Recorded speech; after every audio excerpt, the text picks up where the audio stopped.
Video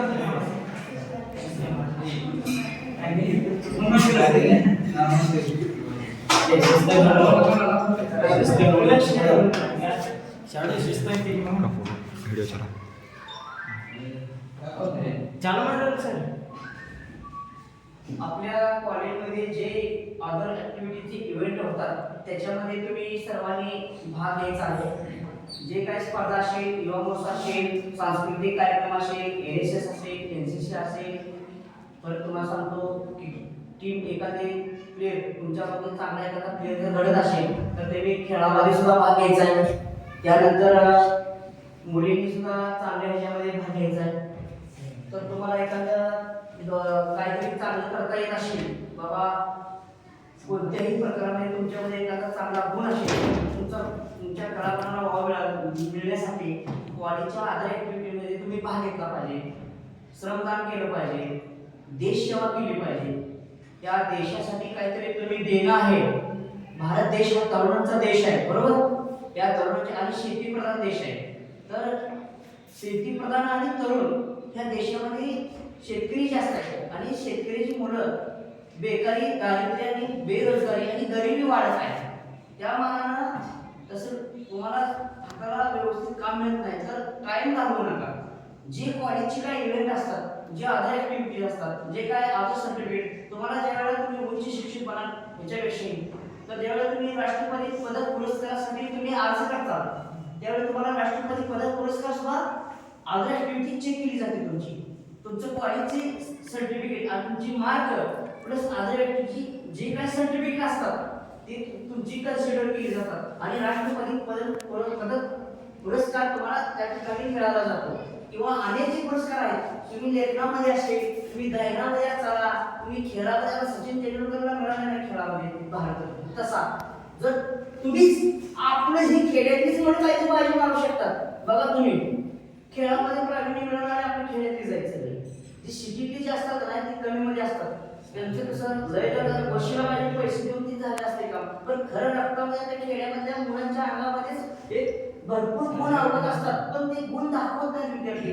कॉलेजच्या जीवनामध्ये तुम्ही येऊ शकत नाही, तुम्ही भाग घेऊ शकत नाही. तुम्ही काय करता, आईवडील पाठवतात म्हणून येतात टिंगल टवाळ्यात तेवढं लेक्चर करणे, वया फिरवत जाणे, एवढ्या फक्त तुम्ही काय करतच नाही, बरोबर आहे? याच्याविषयी तुम्हाला सांगायचं अजून पण तुम्हाला सांगू का, MPSC स्पर्धा परीक्षा पुण्यामध्ये तुम्हाला करणारे मुलं मुली एवढे आढळून येतात, तुम्ही येडं उचला येडं असं बघू सुद्धा एवढी स्पर्धा वाढलेली आहे.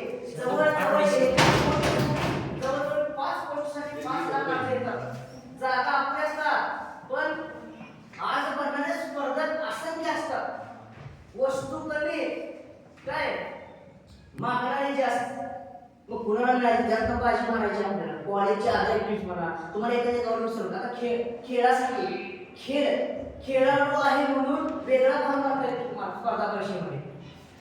तुम्हाला तुमच्या जागा राखत असतात, खेळाडूच्या राखीव जागा असतात, आलं लक्षात?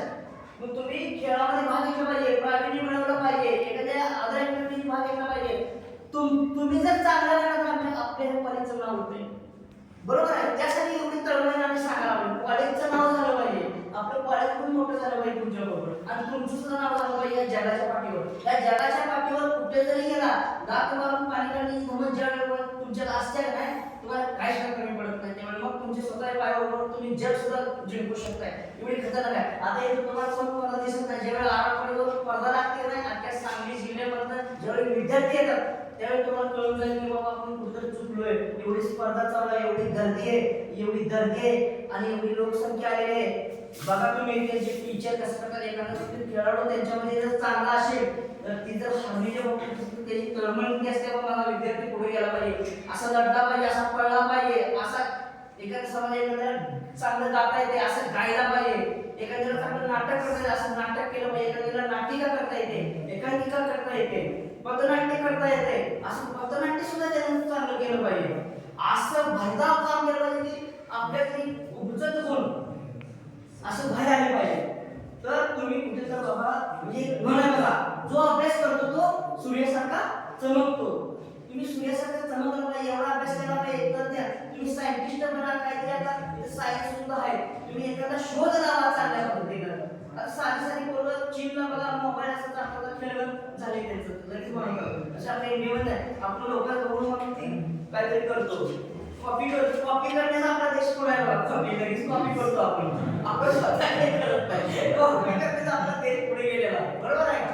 म्हणून माझ्या म्हणतो तुम्ही time is money, most important point आहे. टाइम इज मनी. तुमच्या जीवनामध्ये वेळेला महत्व असेल तर तुमचा पैसाच पैसा आहे. कारण तुम्ही परत काय होतंय, कॉलेजमध्ये गेला तुम्हाला एवढी मान करणार कोण भेटत नाही, काय नाही. मग तुमच्या मळ्याचे काम असतात, घरचे म्हणतात लवकर लग्न करा, मग प्रेशर येतो. त्यामुळे काय होतंय, आता जे कॉलेजवर जेवढं काय तुम्हाला शिकून घेता येईल, जेवढी सर्टिफिकेट मिळवता येतील, तुम्हाला जर लवकरात लवकर गव्हर्नमेंट सर्वंट लागायचं असेल तर लवकरात लवकर तुम्ही कुठल्याही कार्यक्रमामध्ये भाग घेऊ शकता, चांगलं अचिव्हमेंट करू शकता आणि तुमचं नाव ह्या जगाच्या पाठीवरती नाव लौकिक करू शकता. एवढंच मला सांगायचं आहे.